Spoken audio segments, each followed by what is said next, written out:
The second one is missing invitations. For some reason in the United States, we're in this culture where people want to skip the invitation. And they want to put what I call announcements. An announcement can be a mass email or a posting on social media, or maybe even literally a bulletin on a wall. Andrew, in your life, how many events have you seen a posting on social media, on a wall, or in a mass email led to you to have two friendships that are dear to you that you'd call them 3 a.m. if you had a problem? How many? Very few. Any? Yeah, I have a couple. Okay, so we're at like 2? Yeah. And you're like over 25 years old? Yeah.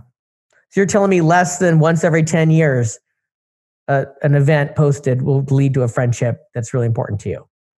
Well, not an event posted, but okay, if it's as a result of that event, yeah, it would be very rare. Yeah. Right. Less than once every 10 years. Yeah. Yeah, let's look at that success rate and acknowledge that that might not be a good strategy on building connections. Because in 40 years, you'll have like 3 friends with that strategy. Mm. So one of the things we can notice is, who are we inviting?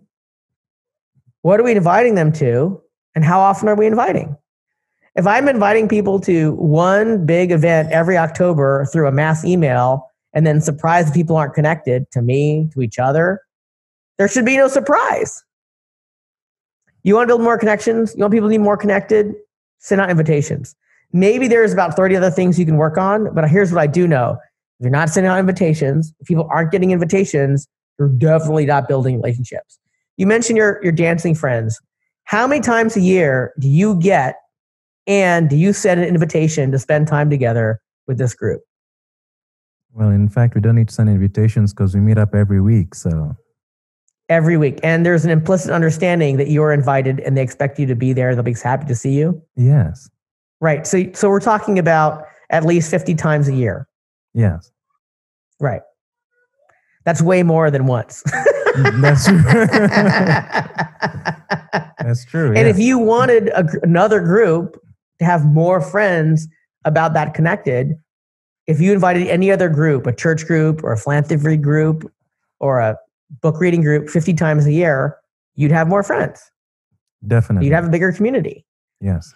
So the second idea we'll just leave you with is, look at your invitations. If they're missing, don't be surprised you're not connected and other people aren't connected. Wow. Sounds so simple, but yeah, it's so impactful. It is simple, Andrew. It's so simple, I find most people overlook it and don't value it. Like, how do you get rid of a headache? Drink water, lay down. How many people do you know think, oh, I have a headache, maybe I should drink water and lay down? Not a lot. Right. I don't have friends. Who are you inviting? How about you invite people to things? Yeah. Andrew's got 50 times a year. It's working for him. Why don't you try 40? See how that works. Mm.